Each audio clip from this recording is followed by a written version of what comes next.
Welcome to the latest climate podcast. Here are today's top climate news stories. India and the United States are excited to enhance their energy partnership, focusing on oil, gas, and civil nuclear energy. At the Indo-American Chamber of Commerce's Energy Summit, U.S. Embassy Principal Commercial Officer Zhao Bingfeng emphasized the shared energy goals of both nations, which are vital for economic growth and innovation. U.S. President Donald Trump and Indian Prime Minister Narendra Modi reaffirmed their commitment to this strong bilateral relationship, highlighting their roles as key players in local energy markets. With a focus on deregulation, the Trump administration aims to boost American leadership in the global energy sector. In Bihar, India, Chief Minister Nitish Kumar has announced an exciting new initiative called the Bihar Industrial Investment Promotion Package 2025. This policy aims to attract investors by offering free land and interest subvention of up to 40 crore rupees, boosting industrial growth and creating approximately 1 crore jobs over the next 5 years. Investors can receive up to 10 acres of free land for significant investments and will benefit from various financial incentives, including tax reimbursements and support for skill development and renewable energy. This initiative is set to empower the youth and strengthen Bihar's economy as elections approach. In Pakistan, Federal Minister for Climate Change Dr. Musadik Malik and Karachi Mayor Murtaza Wahab are actively working to improve the city's environmental challenges. They recently visited the TP3 wastewater treatment plant and KWSC pumping station to review projects focused on treating wastewater for industrial use. During their meeting, they discussed innovative strategies for better wastewater management and plastic waste treatment. Dr. Malik emphasized the need for sustainable solutions to enhance urban resilience and promote a circular economy. He also assured support for Karachi's environmental sustainability through coordinated efforts with the Ministry of Maritime Affairs. India is making strides in green technology, with Prime Minister Narendra Modi launching Maruti Suzuki's first electric vehicle, the e-Vitara, in Hansalpur, Gujarat. This innovative car, designed for global markets, will be exported to over 100 countries, including Japan. Additionally, a new lithium-ion battery manufacturing facility was inaugurated, enhancing production for electric and hybrid vehicles. Suzuki also announced a significant investment of 70,000 crore in India over the next 5 to 6 years to boost production and introduce new models. This marks an exciting chapter for India as it aims to become a leader in sustainable mobility. India is taking a significant step towards renewable energy, with NTPC REL opening bidding for a 300-megawatt solar project in Rajasthan. This exciting initiative will be located near the NTPC Anta natural gas-fired power station in Baran district. The successful bidder will handle land acquisition and oversee the design, engineering, and installation of the solar project, including the necessary power evacuation system. Additionally, they will maintain the solar plant for 3 years after it starts operating. The bidding process will close on August 30th, marking a positive move towards sustainable energy in the country. South Korea is making exciting strides in U.S. investments, pledging $150 billion at a recent summit with U.S. President Donald Trump and South Korean President Lee Jae-myung. This investment will enhance sectors like artificial intelligence, biotechnology, and nuclear power. Notably, Hyundai Motor Group plans to increase its U.S. investment to $26 billion. Additionally, South Korea is collaborating with U.S. partners on shipbuilding and nuclear energy projects, including agreements for liquefied natural gas imports. A non-binding deal for a $350 billion fund aims to support strategic industries showcasing a strong commitment to innovation and cooperation between the two nations. India is making exciting strides in renewable energy, targeting 500 gigawatts by 2030. To tackle challenges like solar and wind variability, the country is focusing on lithium-ion batteries and energy storage systems, which are crucial for stabilizing energy supply. With the demand for energy storage expected to reach 160 gigawatt-hours by 2030, India is set to enhance its role in the global market. Supportive policies and private investments in large-scale battery factories are driving innovation. By effectively integrating storage solutions, India can ensure its renewable energy ambitions are both reliable and economically viable, paving the way for a cleaner future. In the United States, investments in renewable energy projects dropped significantly this year due to changes in government policies. According to a report from Bloomberg NEF, investments decreased by $20.5 billion, or 36%, in the first half of the year compared to the previous 6 months. Wind and solar energy commitments also fell by 18% during this time. The decline is attributed to shifts in White House policies and uncertainty surrounding tariffs imposed by President Donald Trump. This situation highlights the challenges facing the renewable energy sector in the U.S. as it navigates changing political landscapes. India faces challenges as U.S. tariffs on its goods are set to double, potentially impacting private capital investment and the performance-linked incentive schemes. The tariffs could slow down growth in capital-intensive sectors like advanced chemistry batteries and solar modules, which have seen fewer approvals compared to lower investment sectors like food and automobiles. However, experts believe that India can mitigate these impacts through tax reforms and business improvements.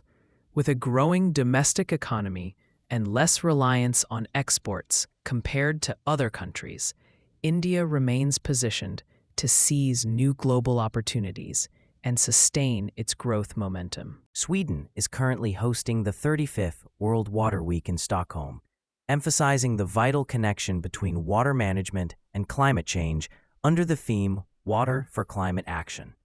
This event highlights the importance of safe drinking water for socio-economic development and healthy ecosystems. Landlocked developing countries like Bhutan, Rwanda, and Saudi Arabia are showcasing their successes in improving water access, providing inspiration for others. Additionally, UN Water is working to address financing gaps in water and sanitation services, aiming to create innovative funding solutions to ensure universal access. This initiative is crucial for enhancing well-being and tackling poverty globally. Neil Pandya, a marketing expert, is transforming the industry with his innovative company, Climate AI, which focuses on climate responsibility. By combining advanced technology with marketing strategies, Climate AI offers tools like cross-media carbon intelligence and agentic AI suite. These features help businesses integrate environmental considerations into their campaigns. The platform is launching across regions including Asia-Pacific, the Gulf Cooperation Council, Europe, the United Kingdom, and North America, aiming to become the go-to resource for chief marketing officers. This exciting development promotes sustainable growth while addressing climate change, paving the way for a greener future in marketing. ASIA Soft Technologies Private Limited has proudly launched a Learning and Development Capability Center in Mangaluru, India, aimed at fostering clean energy talent. This impressive 50,000 square foot facility will support the country's renewable energy goals under the National Electric Mobility Mission and National Solar Mission. Founder Bipin Chandra emphasized the center's role in preparing hundreds of professionals annually to innovate and manage future technologies. By blending classroom learning with practical experience in areas like artificial intelligence, smart grids, and climate technology, SEASoft is committed to ensuring that India's workforce is ready for the challenges of tomorrow in the clean energy sector. The Indian National Congress is raising concerns about delays in nuclear legislation reform that could boost private investment in nuclear power plants. Congress General Secretary Jairam Ramesh criticized the government's failure to introduce necessary amendments during the recent parliamentary session and urged for a bill to create an independent regulatory body. This body would operate separately from atomic energy institutions, fostering a more inviting environment for private enterprises. Ramesh also acknowledged the important contributions of past leaders like Arun Jaitley and Sushma Swaraj in developing the Civil Liability for Nuclear Damage Act 2010, warning that current proposals might undermine their progress. In the United States and beyond, several renewable energy stocks are gaining attention for their potential in the clean energy sector. Companies like Quanta Services, Bank of New York Mellon, and Southern are leading the way in providing sustainable energy solutions. Quanta Services focuses on electric power infrastructure, while Southern Company generates and distributes electricity, including renewable projects. Rockwell Automation enhances industrial processes with digital solutions, and WEC Energy Group offers regulated energy services. With the world shifting away from fossil fuels, these companies are positioned for growth, making them exciting options for investors interested in renewable energy. The United Kingdom is exploring the exciting potential of space-based solar power, which could revolutionize renewable energy. A study from King's College London suggests that satellites in geostationary orbit could provide up to 80% of Europe's renewable energy needs by 2050. These satellites would capture sunlight continuously and transmit it to Earth, overcoming the limitations of traditional solar power. However, challenges remain, such as the high costs of building and launching the necessary infrastructure. While the concept is promising, it may take until 2050 to become economically viable, making it a fascinating area for future research and development. Fortescue Metals, one of Australia's leading iron ore companies, reported a net profit of $3.4 billion for the 2025 financial year, a decline from the previous year due to lower iron ore prices.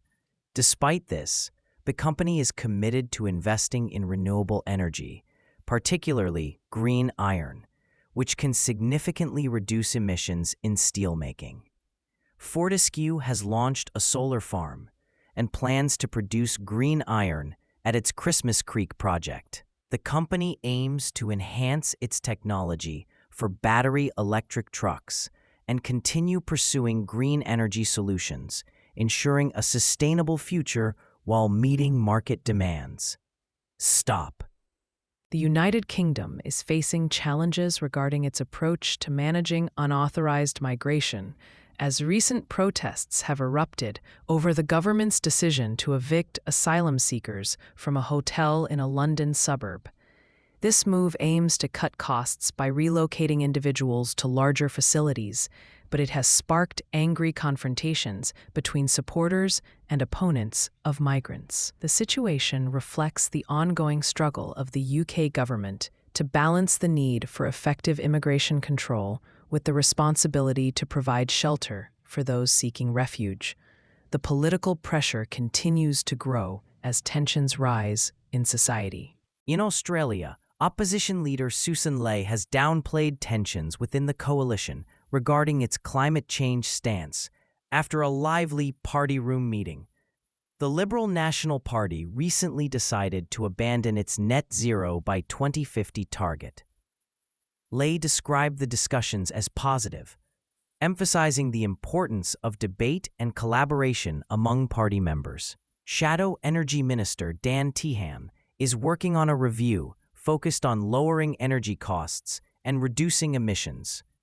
Despite some nationals advocating against climate commitments, Lay expressed confidence in her leadership and the party's ability to navigate these challenges.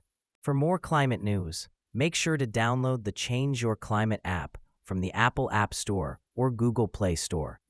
Please note, these stories were AI generated from real news sources, which isn't always perfect. If you have any concerns or questions about the news contained in this podcast, please reach out to us. Thank you, and see you tomorrow.